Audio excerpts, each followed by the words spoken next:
Ya, muy bien. Estamos viendo ya el título para este tema, que les parecerá tal vez un poco ya repetitivo, porque ya hemos hablado un poco acerca de esto, que es las características generales, ¿no? Recuerden, habíamos hablado de el color, la forma, la dureza, entre otras cosas, habíamos visto aspectos comunes para los dientes. Es un complemento a ese tema, ya que lleva el mismo título, caracteres generales, donde se observa otros aspectos para los dientes. 5 aspectos que vamos a tocar en este tema. Eh, Vamos a hablar de la asimetría, vamos a hablar de la superficie dentaria y bueno, también vamos a hablar de la dirección de las caras, que es lo que llamamos las convergencias. Y al final, pues, si nos alcanza el tiempo, o tal vez lo dejemos para la próxima, vamos a hablar acerca de los cuellos, el cuello anatómico y el cuello, perdón, vamos a hablar acerca de la línea cervical y lo que viene a ser la línea del ecuador. Bien, entonces vamos a empezar con estos aspectos. Primero, la asimetría. La asimetría es una característica que observamos en todos los dientes, donde vamos a ver que sus lados de las caras, se dice que son asimétricos, es decir, no son iguales. Recuerden, la palabra asimetría es desigualdad entre lados. Un ejemplo más claro de esto es el rostro. El rostro es simétrico, o sea, sin esta primera A. Simetría quiere decir igual, asimétrico quiere decir desigual. Y si observamos el rostro, pues vemos que este sí es simétrico porque tiene los elementos del lado izquierdo, también en los del lado derecho y con las mismas características. El caso de los ojos, ¿no? Los ojos tienen que estar a la misma altura, al mismo tamaño, en ambos lados. Entonces eso nos dice que es simétrico. Lo mismo pasa con las mejillas y todo el contorno, ¿no? Un rostro normalmente pues debería ser simétrico. Asimétrico, pues significa que hay desigualdad. El caso que más observamos en la parte odontológica es el rostro asimétrico cuando existe un absceso dental. Si tenemos un absceso dental en uno de los lados, ¿no? Se hincha la cara, a eso se llama un rostro asimétrico, porque un lado está más grande que el otro, ¿no? Hay una desigualdad.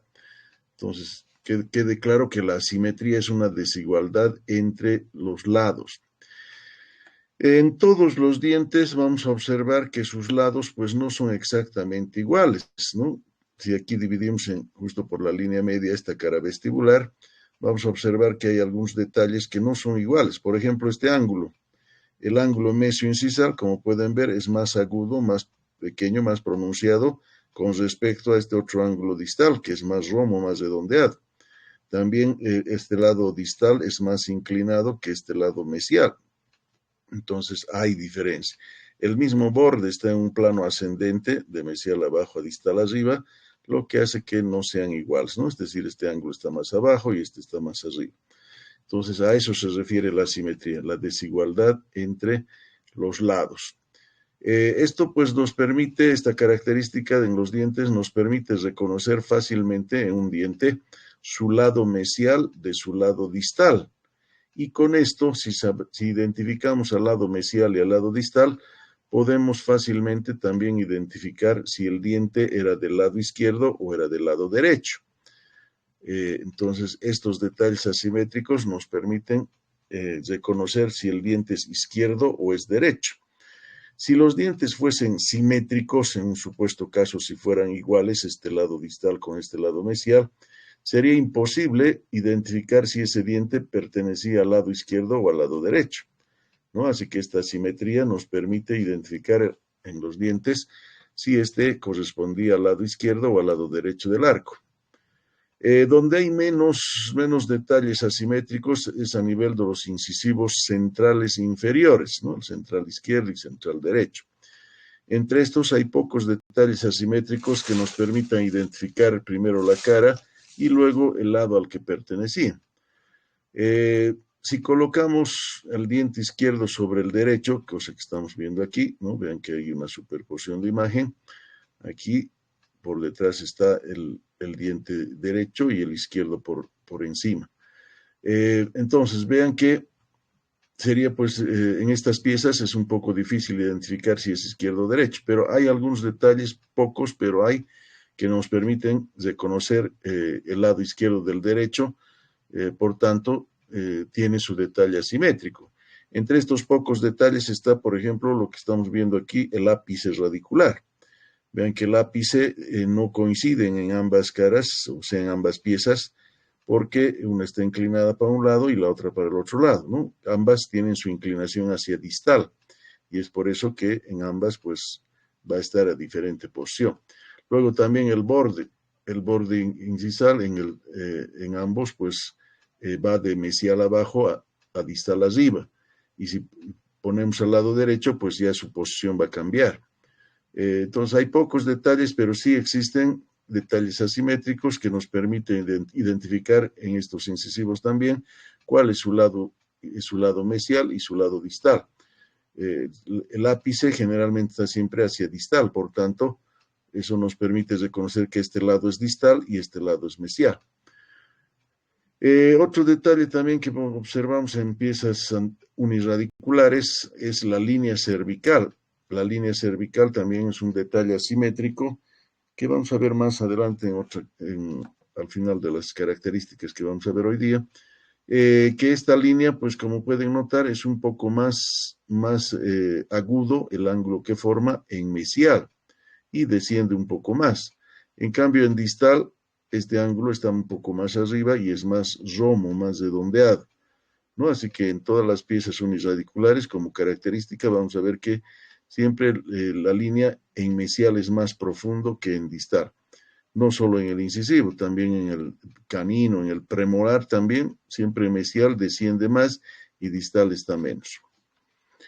Bien, en los molares o piezas posteriores esta asimetría es más evidente porque se notan más los detalles asimétricos. Por ejemplo, aquí en esta cara oclusal estamos observando en relación a esta línea media que las cúspides que están al lado mesial son pues más grandes, más voluminosas que las que están hacia el lado distal. Eso nos permite fácilmente identificar en un molar cuál es su lado mesial y cuál es su lado distal. Y con esto reconocemos fácilmente si el diente era del lado derecho o del lado izquierdo, ¿no? Un diente extraído. Así que este detalle asimétrico está presente en todos los dientes, en todos los grupos. Y eso nos permite identificar, primero en una cara, nos permite identificar su lado mesial de su lado distal. Y con esto podemos fácilmente identificar si era del lado izquierdo o del lado derecho del arco. Bien, esa característica se observa en todos los dientes. Todos son asimétricos en sus caras. Veamos la siguiente característica, la segunda característica. La superficie de los dientes. Si hablamos de superficie, nos referimos pues a el término, y a la anterior clase habíamos visto en nomenclatura, cuando hablamos de superficie estamos hablando de cara vestibular, palatina, distal, mesial, las caras de los dientes. Estas caras o superficies, como característica general en todos los dientes, son curvas que son cóncavas o convexas. En condiciones normales no debe existir caras planas. Esto pues porque todas las caras o superficies o son convexas o en algunos casos como en esta palatina va a ser cóncava. Lo demás es convexo. Aquí podemos ver en este borde convexo por vestibular y ligeramente cóncavo por palatino, pero no planas, no rectas. De modo que este detalle tiene mucho interés, mucha importancia para nuestra práctica de anatomía dentaria, ya que al hacer un tallado de cualquier pieza, debemos recordar bien esta característica, que las caras deben ser o bien cóncavas o bien convexas, pero no planas. Con los cortes que hacemos para tallar la pieza, Es cierto que dejamos pues superficies planas, pero una vez terminados los cortes debemos gastar estas caras hasta conseguir la convexidad o concavidad en estas. Así recién está pues bien terminado esas caras, ¿no? Entonces no debe quedar caras planas en los dientes, no hay caras planas en los dientes. Deben ser o convexas o cóncavas, ¿no? Tomen muy en cuenta esto cuando vayan a tallar. Si está plana la cara, pues significa que está mal tallado. Tienen que conseguir la convexidad o la concavidad de esas caras. Es un detalle final que se le hace al tallado, ¿no? Normalmente en un tallado, pues hacemos primero el bosquejo de la corona y para eso usamos los cortes. Y al hacer los cortes, pues sí, nos salen superficies planas. De modo que después de haber hecho los cortes debemos gastar esas superficies y convertirlas en convexas mayormente y en algunos casos cóncava. Eliminar también las esquinas, las aristas, no hay aristas en las caras, ¿no? De modo que no hay superficies planas y tampoco esquinas o aristas remarcadas, todo tiene que gastarse. Por esa razón, ya vamos a ver en las prácticas detallado, siempre, siempre el bloque de jabón empezamos con 2 milímetros más a la medida final, ya que esos 2 milímetros nos van a servir para poder hacer los desgastes y conseguir esta convexidad, ¿no? Entonces, que quede claro que todas las caras de los dientes deben ser o convexas, en la mayoría de las caras son convexas y en algunos van a ser cóncavas, pero no planas en condiciones normales. Ahora, puede encontrarse en algunos dientes, generalmente ya dientes viejos, se puede encontrar en las caras superficies planas, pero eso ya corresponde a fenómenos de desgaste. Los desgastes que se producen en estas caras que eran convexas o cóncavas puede ocasionar estos desgastes superficies planas. El más común, el más frecuente es el desgaste que se produce de forma natural o normal, que se conoce con el nombre de atrición. La atrición va a ser el desgaste fisiológico, el desgaste natural, que se va a ir dando tanto en el borde incisal de piezas anteriores como en la oclusal de los posteriores. Ojo, si el desgaste está aquí en la cara vestibular, no será pues por atrición. La atrición es en la parte que entra en fricción entre superiores e inferiores, y eso es en el borde incisal o en las caras oclusales. De modo que atrición encontramos en lo que viene a ser los bordes incisales o en las caras oclusales de posteriores.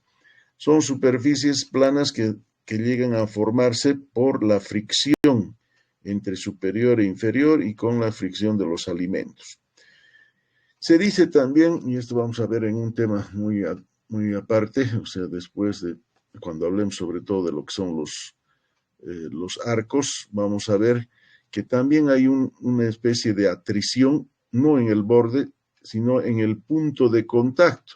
O sea, donde dos piezas se unen, a esto llamamos el punto de contacto. En ese punto de contacto también se llega a producir atrición, o sea, se llega a producir desgaste, ya que las piezas normalmente se mueven al momento de hacer la masticación. Eso significa que la pieza entra dentro del alveolo y luego sale del alveolo cuando se mastica. Es un movimiento casi imperceptible, ¿no? Se llama intrusión y extrusión.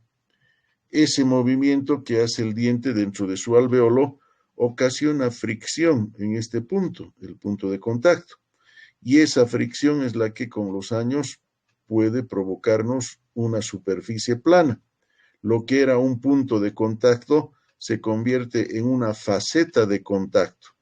Y también con ese desgaste disminuye el diámetro mesiodistal de los dientes con el paso de los años, ¿no? Es por eso que en dientes viejos ya los dientes se acercan más entre ellos porque se forma facetas en sus puntos de contacto y disminuye su diámetro mesiodistal. A ver, ¿quién quiere preguntar? ¿Quién aprendió su micrófono? Ya, entonces, la atrición normalmente se da en los bordes incisales y en caras oclusales, y también otra forma de atrición, pero más leve, es a nivel de los puntos de contacto, como decía. Eso con respecto a la atrición. La abrasión es un desgaste mecánico, es decir, un desgaste provocado, hecho con la mano, diríamos. La abrasión pues viene a ser desgastes que ocasionamos sobre todo pues con el torno, es decir, el dentista pues cuando hace desgastes para poder hacer las coronas o los puentes, estos pues ocasionan superficies planas. Eso está hecho con la mano, no es normal, no es natural. Una forma de abrasión que hacemos muy a diario es el caso del uso del cepillo. El cepillo con la pasta dentífrica causa una abrasión en las caras vestibulares. Esas caras vestibulares que eran convexas desde su erupción se van tornando cada vez más planas debido al desgaste que ocasiona el cepillo con las pastas dentífricas. Las pastas dentales, estas mayormente en casi todas en su composición llevan sustancias abrasivas. Las sustancias abrasivas son ásperas y tienen la finalidad de raspar, si digamos, ¿no? Podemos decir raspar la superficie para quitar las manchas adheridas, todo lo que está pegado en la superficie. O sea, causa fricción la pasta dental en la superficie, ocasionando pues a la larga superficies planas, ¿no? De ahí que pues se recomienda no exagerar con las pastas. La pasta dental, pues por su componente abrasivo, puede ocasionar a la larga pues superficies planas en las caras vestibulares sobre todo. De ahí que incluso pues en odontología forense se puede incluso determinar si la persona usa la mano derecha o la mano izquierda, ya que con el cepillo ocasiona pues mayor desgaste en el lado opuesto a la mano que utiliza. Si utilizamos la derecha, que la mayoría utiliza la derecha, ocasiona pues más desgaste en las caras vestibulares de los dientes izquierdos. En cambio, si la persona es zurda, usa la izquierda mayormente, al cepillarse ocasiona mayor abrasión en los dientes derechos, ¿no? Entonces, eso nos da una pauta en odontología forense para saber si la persona era diestra o era zurda, ¿no? Así que ocasiona pues desgaste en las caras vestibulares. A eso llamamos abrasión, ¿no? El desgaste mecánico provocado, hecho con la mano, diríamos. También hay una forma de desgaste, un desgaste químico, que es la erosión. La erosión es causada pues, por sustancias corrosivas, como son los ácidos, los cuales provocan un desmoronamiento de la superficie, en este caso del esmalte, ocasionando pues superficies planas, generalmente a nivel de la parte cervical, de la parte del cuello. En esas zonas pues llega a provocar desgastes, desmoronamiento del esmalte y con esto pues superficies planas. No es muy frecuente, no se ve muy a menudo, pero sí incluso en la placa bacteriana que tenemos a este nivel, ¿no? Normalmente se acumula en esta zona. La placa bacteriana tiene pues algunas bacterias que son acidoproductoras, es decir, en su metabolismo pues dejan ácido en la superficie, lo que puede ocasionar pues el desmoronamiento de esmalte y causar pues superficies planas. No es muy frecuente que se vea esto.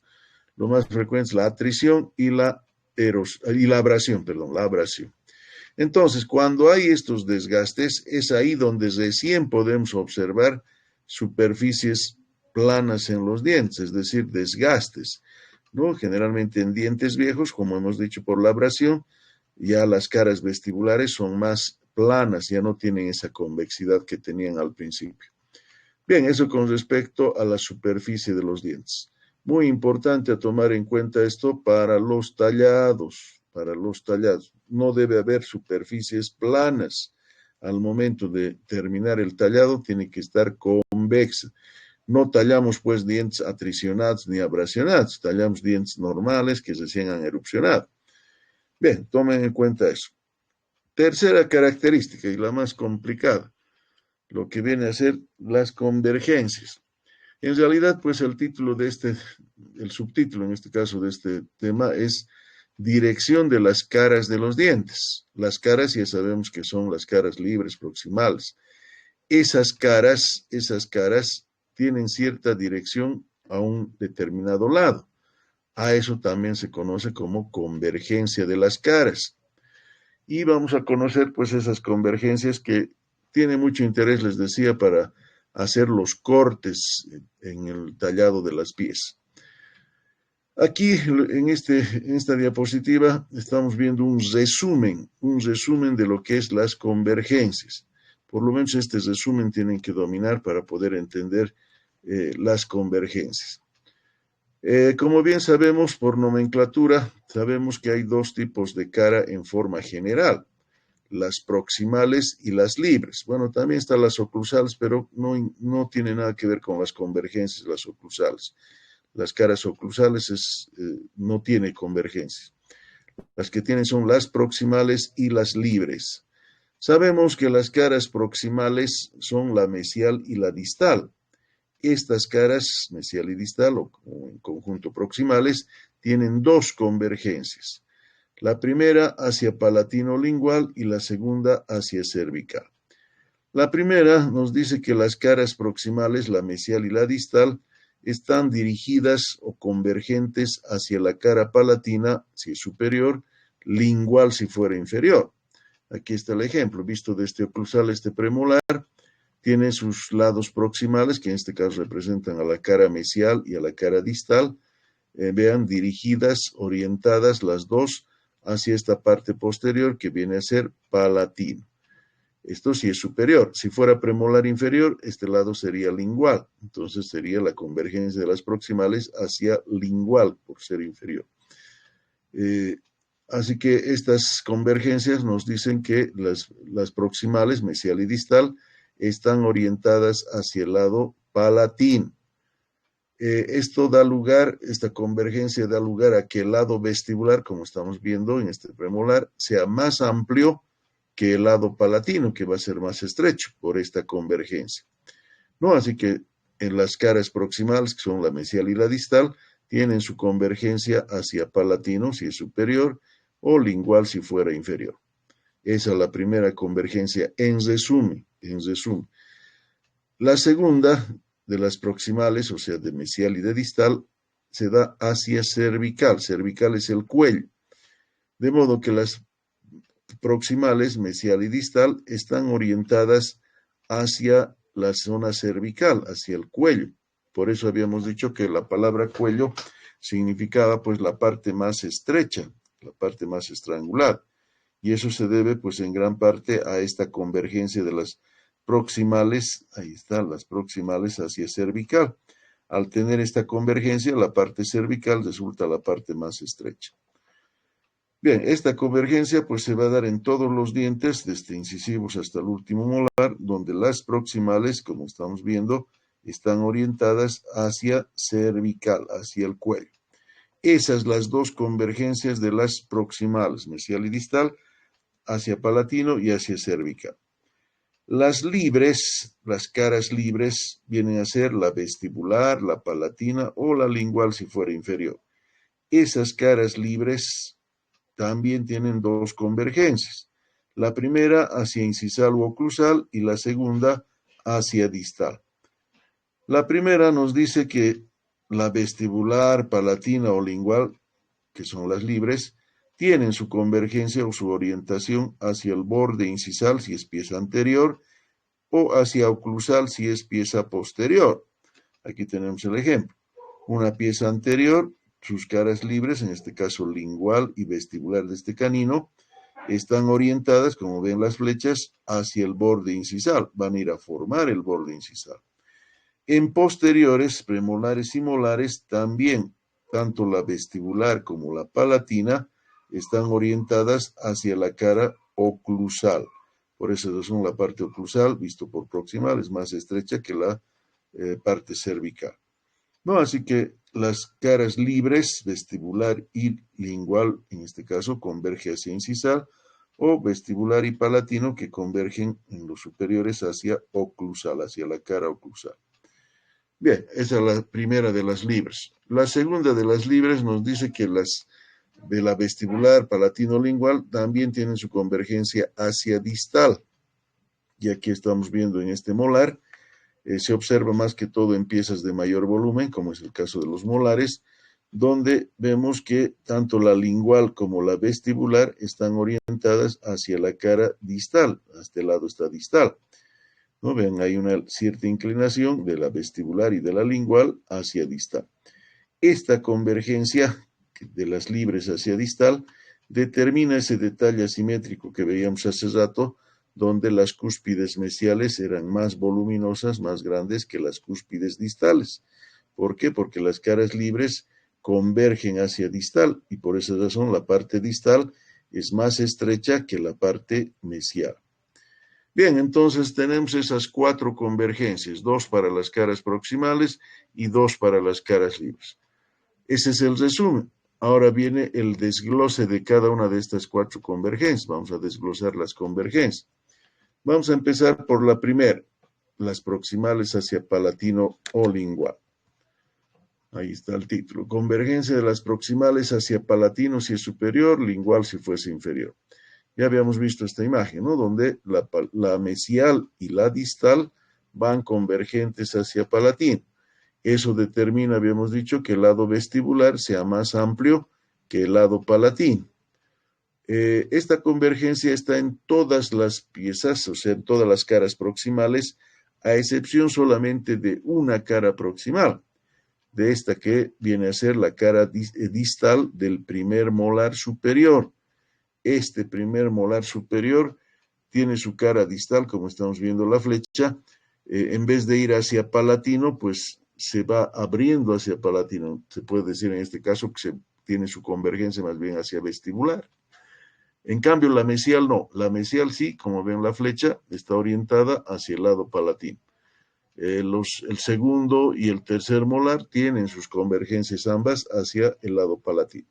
De modo que la única cara proximal que no tiene convergencia hacia palatino es esta cara distal de este primer molar.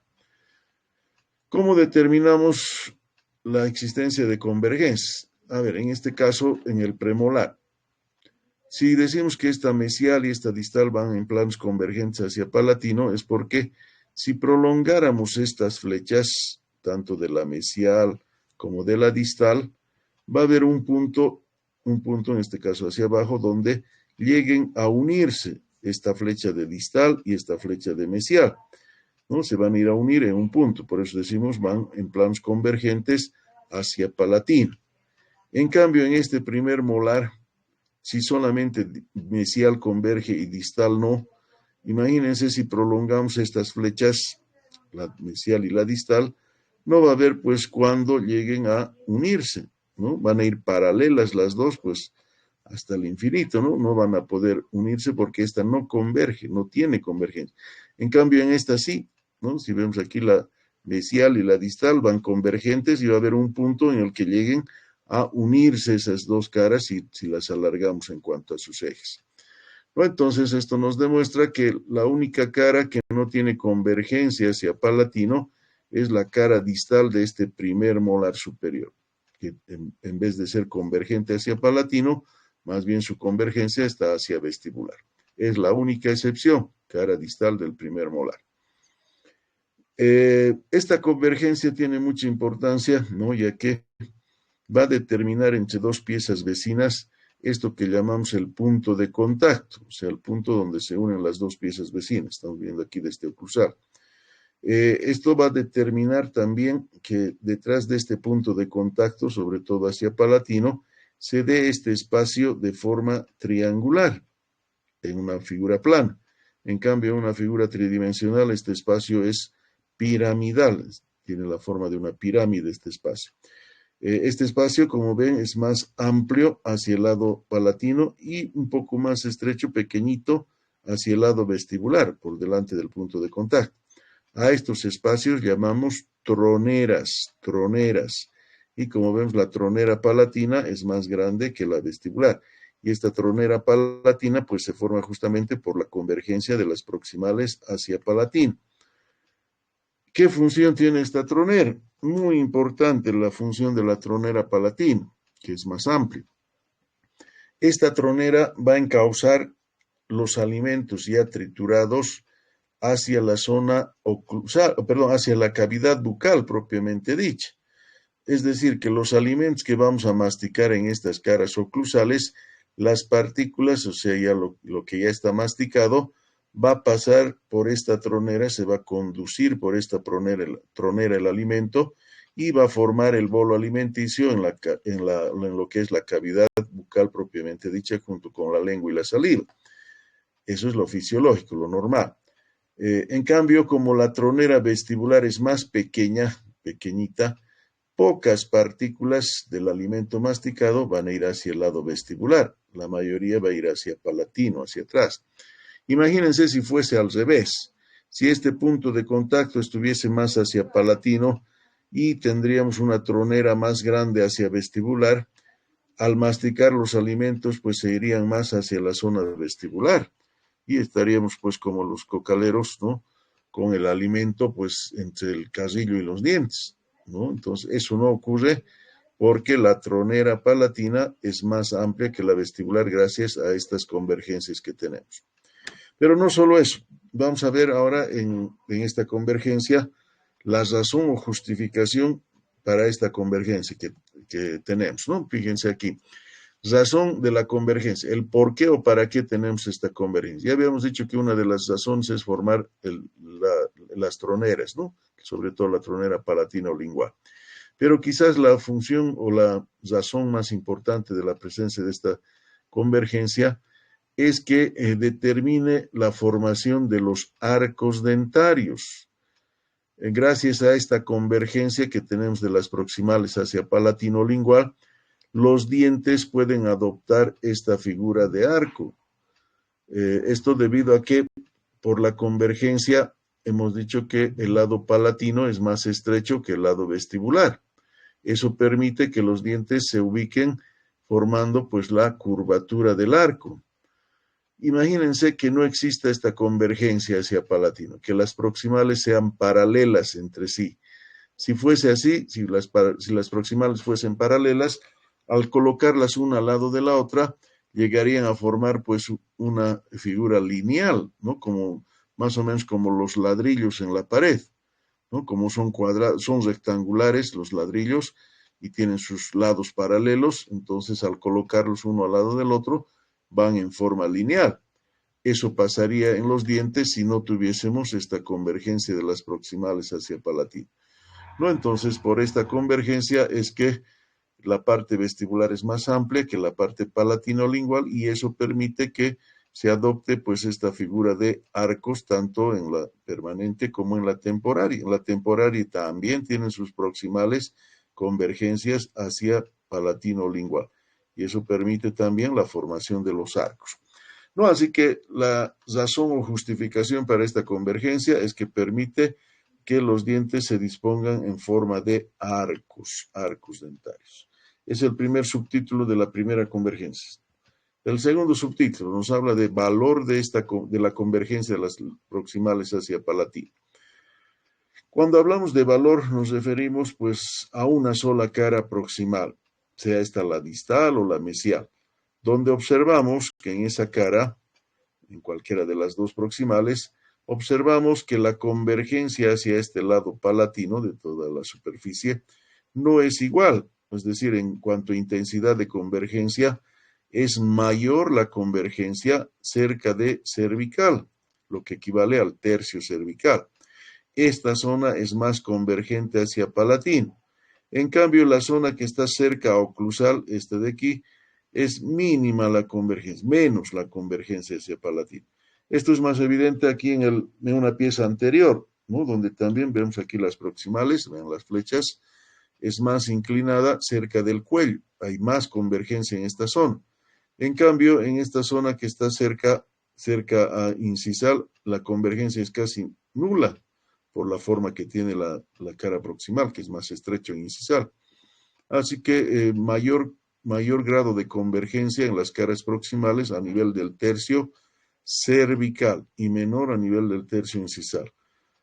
A eso se refiere el valor de convergencia, que esa convergencia es mayor a nivel del tercio cervical y es menor a nivel del tercio incisal o oclusal. Entonces, si hablamos de valor, estamos hablando de una cara proximal donde vemos la parte más convergente y menos convergente, ¿no? Eso llamamos valor. Y para esta convergencia cervical, tercio cervical es más convergente que tercio oclusal o incisal. La tercera característica en esta convergencia, máximas prominencias. Toda convergencia va a generar la parte más sobresaliente, es decir, lo que llamamos las máximas prominencias. Al tener convergencia de estas proximales hacia palatino, va a determinar en las caras proximales las partes que más sobresalgan, ¿no? Tanto hacia mesial como hacia distal. Y justamente esas zonas prominentes a ambos lados va a servirnos para el punto de contacto con el diente vecino. El diente vecino, que también tiene su máxima prominencia al mismo nivel, va a llegar a tomar contacto con el diente vecino en esa máxima prominencia. Ahora, ¿dónde está ubicada esa máxima prominencia? Esta, pues, se ubica generalmente en el lugar donde comienza la convergencia para dirigirse, en este caso, hacia palatino. Y estamos viendo que esta convergencia empieza donde está indicando estas flechas negras, que están muy cerca de la cara vestibular, para dirigirse desde ese punto hacia palatino. ¿No? En todos estamos viendo que las máximas prominencias están ubicadas muy cerca de la cara vestibular. Por eso hemos dicho que la vestibular viene a ser la parte más amplia, ¿no? Por esta convergencia. En cambio, la parte palatina ya es más estrecha. De modo que los puntos de contacto, las zonas más prominentes, van a estar muy cerca de la cara vestibular. También en los inferiores, ¿no? Aquí estamos viendo un premolar inferior, también sus convergencias hacia el lingual determina que las partes prominentes estén muy cerca de esto que es la cara vestibular. Lo mismo en los molares, hasta en los temporarios. Ahora, esta convergencia pues va a determinar, hemos dicho, las partes más prominentes. En cualquiera de las cuatro convergencias que vamos a ver, para acordarnos más fácil la máxima prominencia, siempre la ubicamos en el lado opuesto a la convergencia. ¿Qué significa eso? Que si estas caras proximales convergen hacia palatino o lingual, el lado opuesto de palatino o lingual, pues el lado opuesto es vestibular. Entonces, las máximas prominencias están en el tercio vestibular.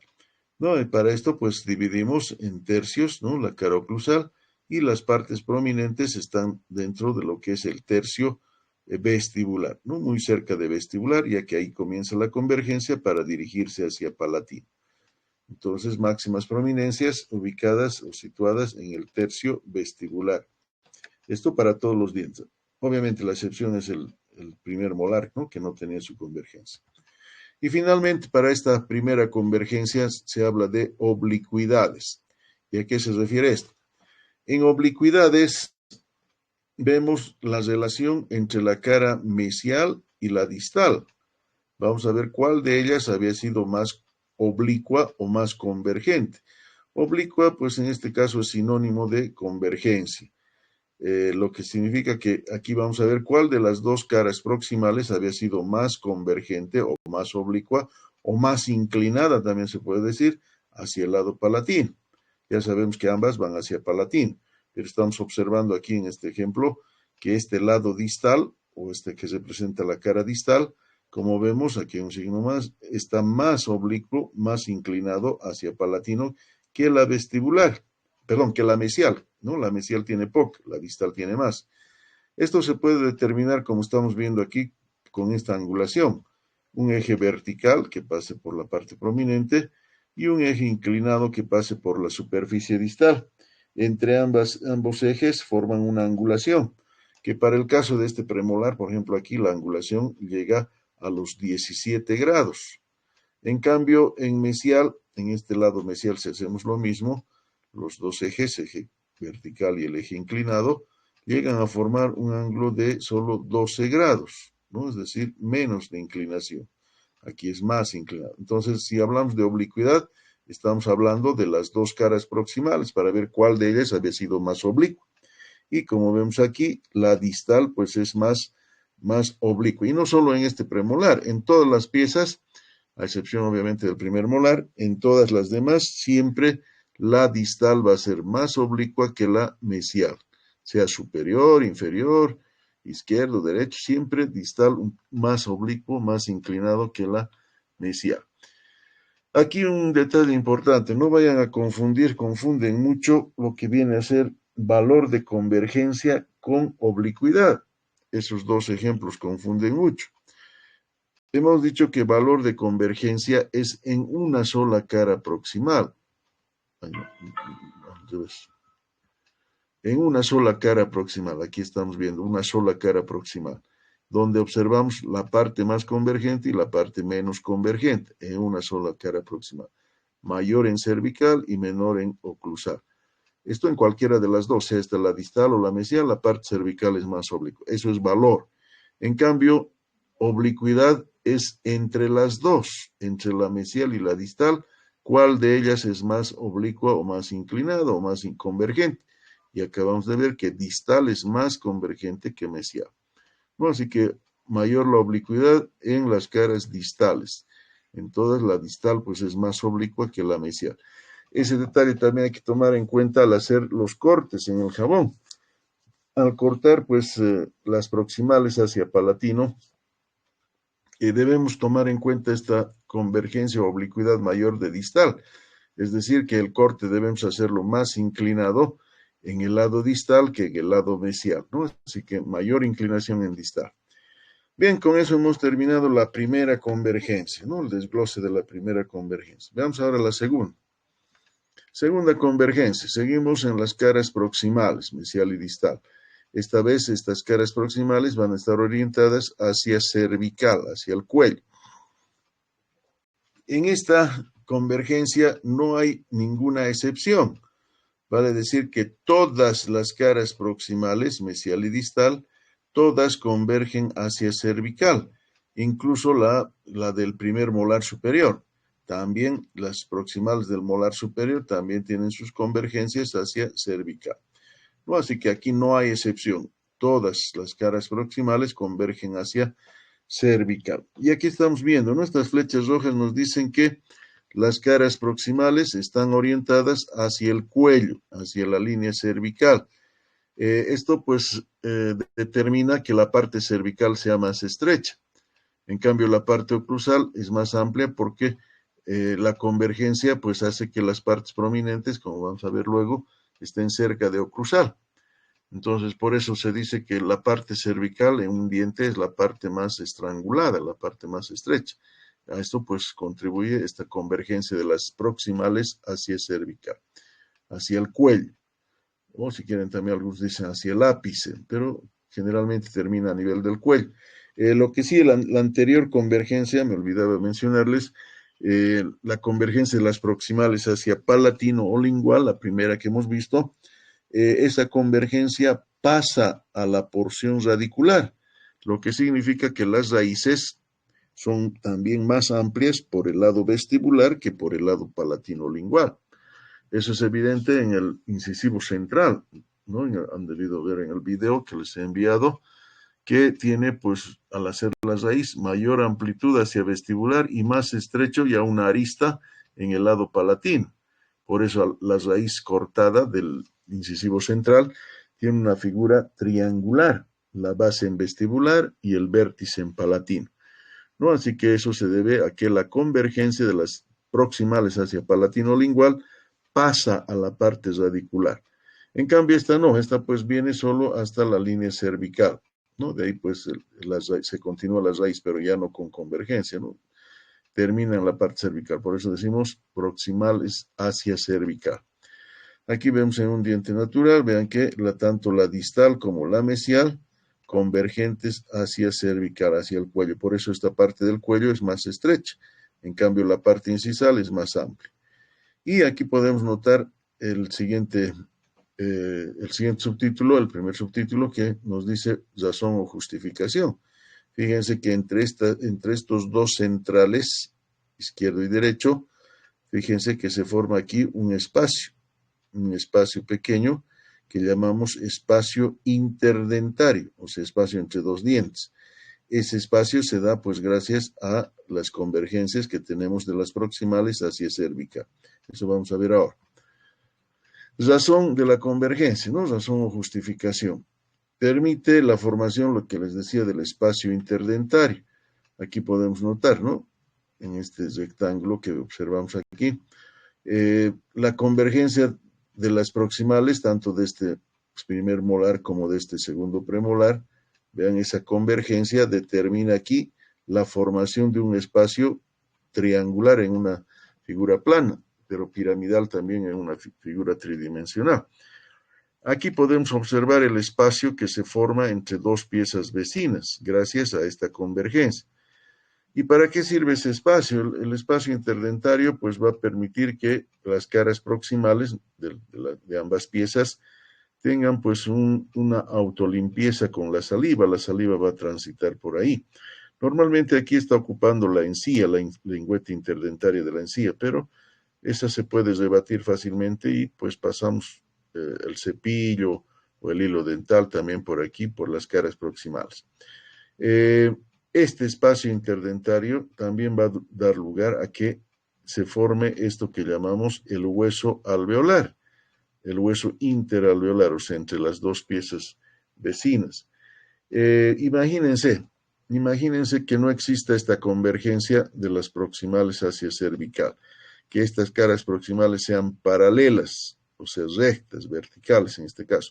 Si fuera así, habría un contacto permanente entre las caras proximales de mesial y distal, pero no habría pues espacio aquí en la parte radicular para el hueso alveolar.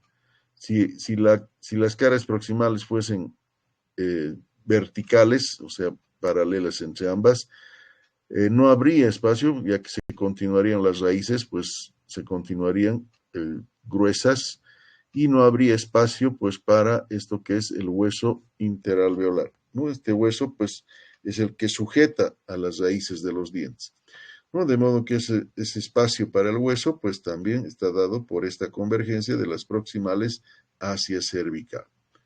Entonces tiene su razón esta convergencia, ¿no? Es para formar el espacio interdentario, que es el espacio entre dos dientes vecinos. Eso vamos a ver en un tema muy aparte, casi al final, que trata de estos espacios que se llama relación interproximal, o sea, relación entre dos dientes vecinos. Eso vamos a ver en realidad casi en el penúltimo tema. Bien, esa es el primer subtítulo de la segunda convergencia. Segundo subtítulo, valor de convergencia.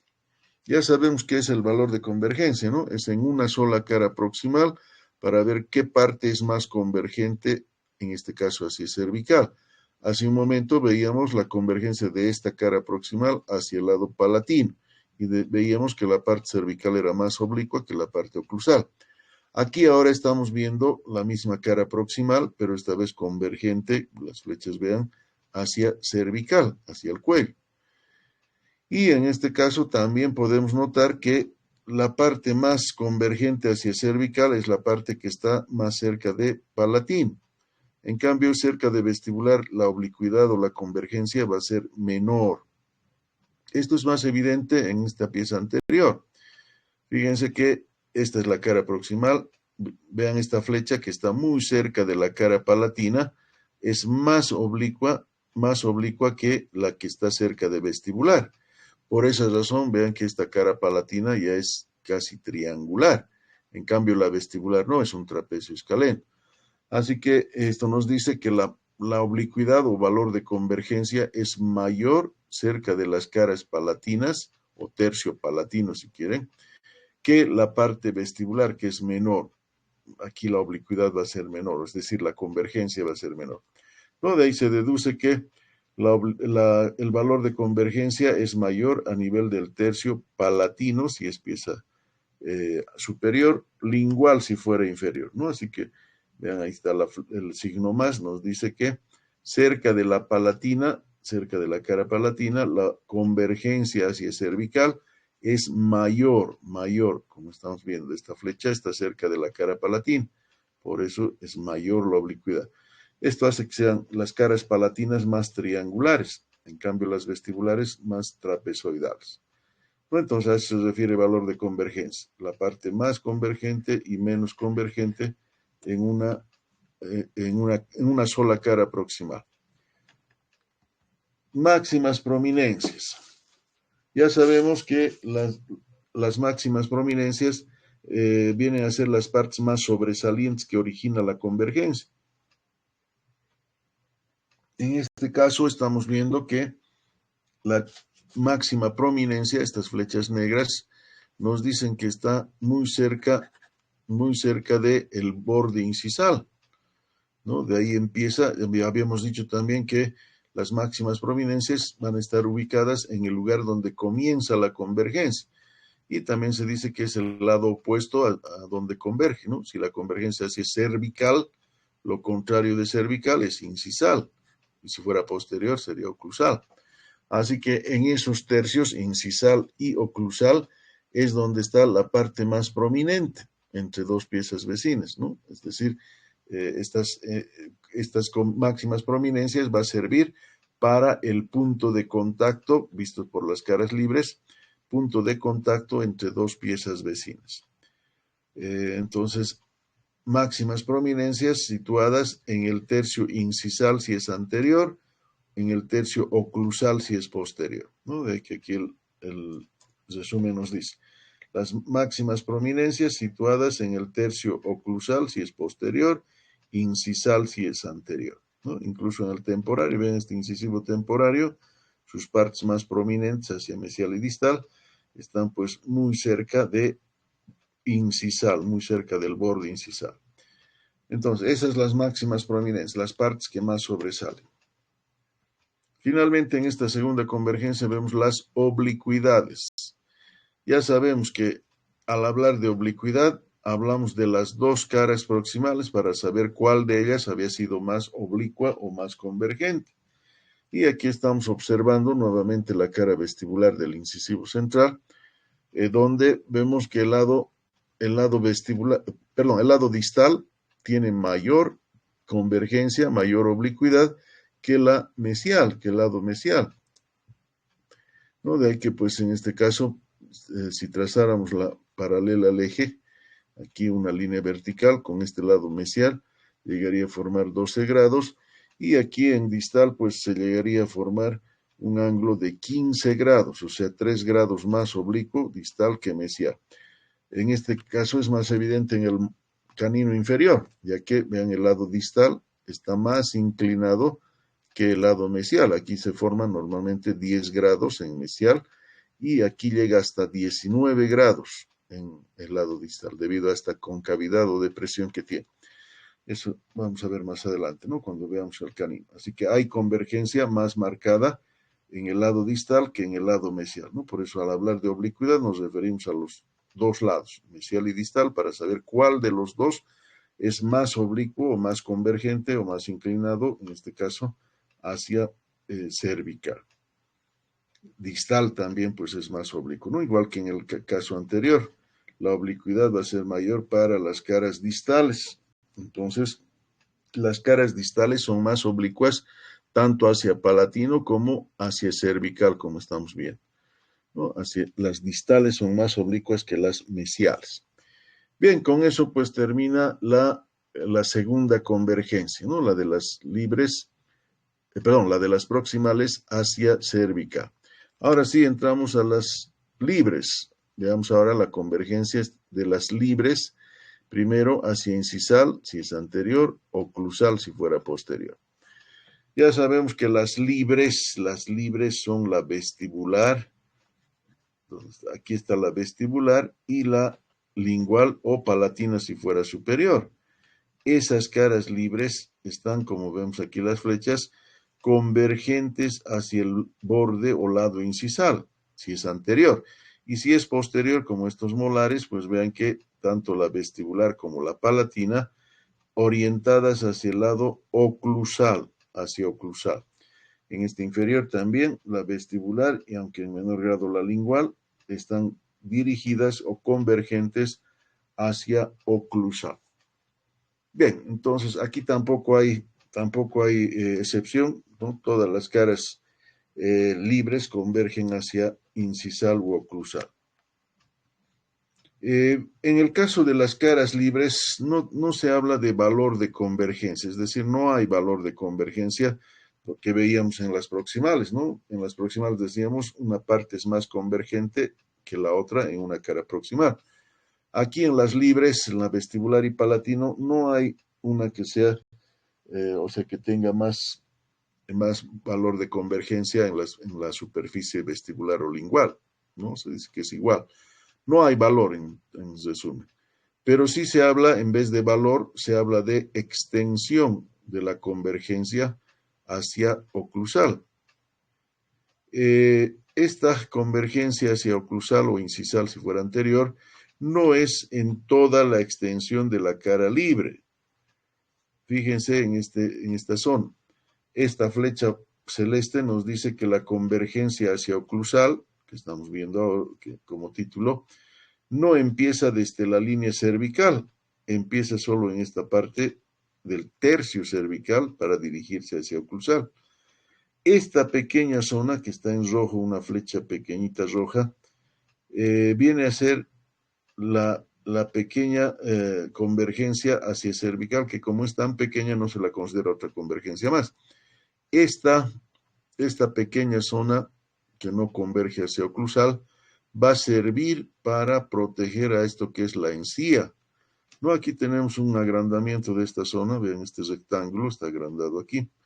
Y estamos viendo pues cómo en este caso la encía, esto que tenemos aquí es la encía, está pues protegida por esta zona. Aquí tenemos la máxima prominencia que vamos a ver luego y está protegido pues por esta pequeña zona que converge más bien hacia el cuello y no hacia oclusal. Por eso se dice no toda la extensión de la cara libre es convergente hacia oclusal. Si habláramos de toda la extensión sería desde la línea cervical hasta oclusal, toda la extensión. Pero estamos viendo que no toda esa extensión es convergente hacia oclusal. Hay esta pequeña zona que sirve para proteger a la encía libre. Si no tuviésemos esta pequeña zona convergente hacia el cuello, la situación sería esta, cosa que no es real, ¿no? Esto es simplemente una ilustración. Si no tuviésemos esta prominencia aquí en cervical, si la convergencia fuese desde la línea, aquí está la línea cervical, si la convergencia fuera desde ahí hasta oclusal, al realizar la masticación, el alimento vendría pues a chocar, a impactar contra la encía estaría desprotegida. En cambio, en este caso, que es lo normal, esta pequeña zona que viene hacia el cuello en su convergencia y la prominencia a este nivel, sirve para proteger esto que es la encía. Vean la flecha es la trayectoria del alimento, ¿no? Al masticar, el alimento va a pasar por aquí. Como está protegido por esta pequeña zona, no va a ser dañada la encía. En cambio, en este supuesto caso, como la convergencia viene desde cervical, toda la superficie es convergente y al masticar, si masticáramos con este diente, vean la flecha iría pues a impactar directamente contra la encía libre, ¿no? Y eso pues llegaría a provocar una gingivitis, o sea, una inflamación de la encía, sangrado de la encía, malestar y todo eso, ¿no? Así que lo ideal pues es esto, ¿no? Que tenga esta pequeña zona cervical que sirva para proteger a la encía. Eso también hay que tener muy en cuenta a la hora de hacer el tallado. Al tallar los dientes no vayan a continuarse pues la cara vestibular, por ejemplo la cara vestibular de la corona con la vestibular de la raíz, no, tiene que haber esta pequeña prominencia que va a servir para alojar a la encía libre, ¿no? Ahí se aloja la encía libre. Por eso se habla de extensión de convergencia y se dice que no toda la extensión, porque la extensión es de cervical a oclusal, no toda la extensión de la cara libre es convergente hacia oclusal, que hay esta pequeña zona que más bien converge hacia el cuello, que sirve para proteger a la encía. La encía se protege ahí. Bien, eso con respecto a la extensión. Las máximas prominencias. Ya hemos dicho que las máximas prominencias se sitúan en el lugar donde comienza la convergencia. Y en la mayoría de los casos, pues en vestibular sobre todo, la máxima prominencia está en el tercio cervical, o sea, cerca a la línea cervical. Ahí está la flecha negra. En todos los casos nos indica que está cerca de cervical, en el tercio cervical. Ahora, hay una pequeña variación de esta máxima prominencia en los dientes posteriores, premolares y molares. Fíjense aquí, el premolar tiene paravestibular en el tercio cervical. Ahí está la flecha, está indicando el tercio cervical. Lo mismo en este molar. Pero, ¿qué pasa en palatino? En palatino o lingual, vean que la parte más prominente está pues desplazada casi al tercio medio, ¿no? Entonces, en dientes posteriores, la máxima prominencia pues va a estar para palatino lingual, va a estar en el tercio medio, ¿no? De este cervical como estaba para vestibular, ¿no? Así que en dientes posteriores, las caras palatinas o linguales tienen su máxima prominencia a nivel de lo que es el tercio medio, no en el tercio cervical. Solo las vestibulares están en cervical. De ahí que este resumen nos dice, ¿no? Para el caso de las vestibulares, en todas las piezas, va a estar situado en el tercio cervical, ¿no? Cerca del cuello, para vestibular. Pero para palatino o lingual puede haber dos situaciones. Para anteriores, tanto en vestibular como en palatino lingual, la máxima prominencia, como ven, está al mismo nivel, o sea, a nivel del tercio cervical para anteriores. Para posteriores, pues en la cara palatina o lingual, esta es la palatina o lingual, en el tercio medio, ¿no? Esto va a estar ubicado en el tercio medio. Bien, esa es la ubicación de las oblicuidades. En resumen, pues mayormente están en el tercio cervical. Oblicuidades. La oblicuidad ya sabemos que es la relación entre las dos caras, en este caso las caras libres, vestibular y palatino. Y aquí vamos a observar que hay cierta diferencia en estas oblicuidades entre dientes superiores e inferiores. Para todos los superiores, desde el central al tercer molar y también pasando por los temporarios, para todos los dientes superiores, entre las dos caras libres, entre vestibular y palatino, la palatina es la más oblicua, más inclinada. En este caso, por ejemplo, el incisivo central tiene la oblicuidad de ambos lados, tanto de vestibular como de palatino, pero noten que la palatina es más oblicua que la vestibular, ¿no? Y esto también vamos a tomar en cuenta cuando hagamos los tallados, ¿no? Ya hemos empezado con uno de los grupos esta mañana, y pues al cortar marcamos para palatino justo la mitad entre vestibular y palatino en el bloque, pero para vestibular está a 2 milímetros por delante de la línea media, ¿no? Así que eso nos va a determinar que palatino sea más oblicuo que la vestibular al hacer los cortes. Bien, ¿qué pasa con los inferiores? Esto habíamos dicho, para todos los superiores, la palatina más oblicua. Para los inferiores varía la situación de las oblicuidades. En piezas antero-inferiores, vale decir incisivos y caninos inferiores, incluso temporarios, observamos que la oblicuidad, tanto para vestibular como para lingual, va a ser igual, es decir, no hay una que sea más oblicua que la otra. Esto para anteriores, incisivos y caninos, que tienen la cara vestibular y la lingual con el mismo grado de inclinación o de oblicuidad. Por esa razón, vamos a ver cuando tallemos estas piezas, este borde incisal va a estar ubicado justo en el centro del cuadro que vamos a hacer, va a estar justo en el centro, porque vean que tanto la vestibular como la lingual tienen el mismo grado de inclinación y también la misma extensión. En cambio, en los superiores, como palatino es más oblicuo, más inclinado, el borde queda pues desplazado un poco más hacia vestibular, hacia adelante. En estos incisivos inferiores, el borde va a estar al centro, a la mitad entre vestibular y lingual. Bien, esta convergencia o esta oblicuidad pues tiene su importancia para la oclusión. Aquí tenemos un ejemplo. Fíjense, el molar superior tiene su lado palatino, su cara palatina más oblicua que su cara vestibular. Y en los inferiores, me olvidaba decirles, en los inferiores para posteriores, premolares y molares, que estamos viendo, entre las dos caras, pues la vestibular es más oblicua, ¿no? Vestibular más oblicua que lingual. Eso se observa en este molar inferior, ¿no? El molar inferior, vean que esta vestibular es más oblicua que esta lingual. Ahora, esa disposición opuesta va a permitir que las piezas superior e inferior puedan ocluir correctamente engranando las cúspides. Imagínense, imagínense que en el inferior también la lingual sea más oblicua que la vestibular, igual que en el superior. Si en todos fuese la palatino lingual más oblicua, al ocluir estos dientes llegarían pues a ocluir vértice con vértice, ¿no? Ya que si en el inferior también fuese más inclinada la lingual y menos la vestibular, igual que en el superior, al ocluir habría pues una oclusión vis a vis, o sea, borde con borde, lo que no es normal, ¿no? Tiene que estar más oblicuo la vestibular de los inferiores para ubicar la cúspide vestibular entre las cúspides del molar superior.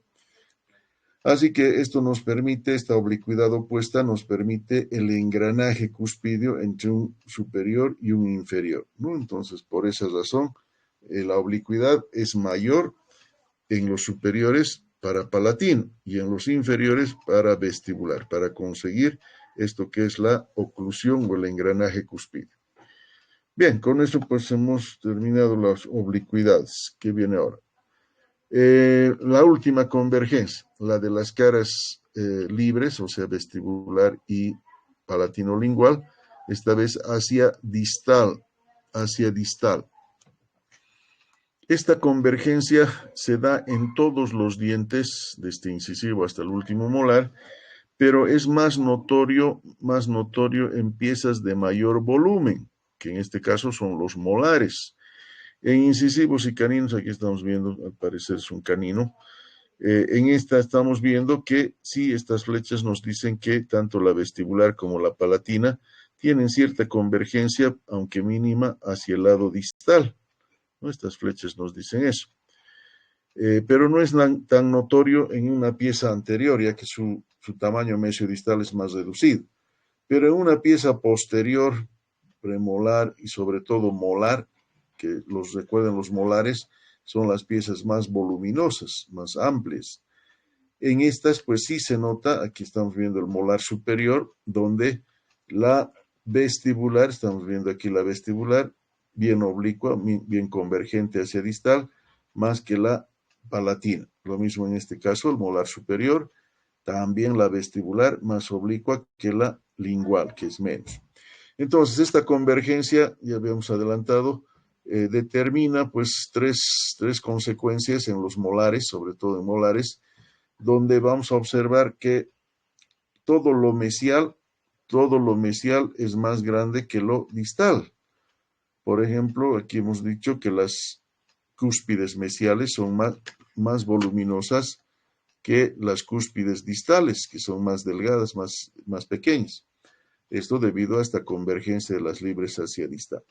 Ahora bien, también las caras mesiales, todo esto representa la cara mesial, ven aquí también, es más amplia que la cara distal. Y esta convergencia hacia distal también pasa a la parte radicular. De modo que en la raíz también, la raíz que está hacia el lado mesial siempre va a ser más amplia, más grande que la raíz que está hacia distal, ¿no? Entonces, en resumen, por esta convergencia de las caras libres hacia distal, se dice que todo lo mesial, todo lo que está hacia mesial va a ser más grande, más voluminoso que lo que está hacia distal, ¿no? Entonces, tanto cúspides mesiales más grandes que las distales, cara mesial más grande que la cara distal, raíz mesial más amplia que la raíz distal, ¿no? Entonces, eso debido a esta convergencia de las libres hacia distal que determina que todo lo mesial sea más grande que lo distal. Máximas prominencias en esta última convergencia. Ya habíamos dicho que las máximas prominencias siempre las situamos en el lugar donde comienza la convergencia, que es pues en el lado opuesto a la convergencia, ¿no? Aquí hemos dicho el título de las convergencias de las libres hacia distal. ¿Y qué es lo contrario de distal? Es pues la mesial. Entonces, cerca de mesial comienza la convergencia hacia distal, de modo que en la parte más prominente para vestibular y lingual estará pues muy cerca de la cara mesial. Por eso habíamos dicho hace un momento que todo lo mesial es más grande que lo distal. Aquí estamos viendo ese ejemplo, ¿no? Vean que mesial, este rectángulo pequeño representa la amplitud de mesial y esta la amplitud de distal, que es más corta, ¿no? Por esta convergencia. Y eso es para todos los casos, ¿no? Entonces, esta línea negra nos está ubicando la parte más prominente por esta convergencia. Como tenemos convergencia hacia distal, la parte más prominente siempre va a estar cerca de la mesial, ya que ahí comienza la convergencia para dirigirse hacia distal. Bien, eso en cuanto a esto, no me olvidaba esto. Oblicuidades. Entre ambas caras, entre la vestibular y la palatino-lingual, vamos a ver que siempre las vestibulares son más oblicuas que las palatinas o linguales. Este es un superior, ¿no? Vean que la vestibular está más oblicua que la palatina. La palatina tiene poca inclinación hacia distal. La vestibular es la más oblicua, ¿no? Y esto sin importar que sea superior o inferior. En ambos, siempre la vestibular más oblicua que la palatino lingual, ¿no? Así que entre las dos caras libres, vestibular, palatino lingual, la vestibular siempre va a ser más oblicua que la lingual, ¿no? Por eso se dice mayor oblicuidad para vestibular. Bien, hasta ahí pues lo que vienen a ser las convergencias, ¿no? Hemos hablado de tres características en los dientes: la simetría, la superficie de los dientes, y lo que acabamos de ver son las convergencias, o también se dice la dirección de las caras de los dientes. Hasta ahí pues las tres primeras características. Vamos a dejar dos para la siguiente clase y vamos a continuar con el otro tema. Así que vamos a dejar las dos últimas características para la siguiente clase. Hasta ahí el tema de hoy. Volvamos a nuestra reunión.